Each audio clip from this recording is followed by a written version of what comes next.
Hello guys, in this video I will show you how to delete your Gemini apps activity on your Gemini AI. So for that guys, first of all, you will need to get on the gemini.google.com and then get to the top left corner. Now select these three bars. Now select on activity.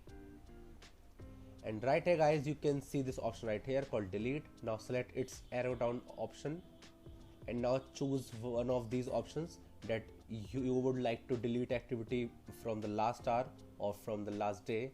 Let's go with the last day. Now select on delete and now select on got it.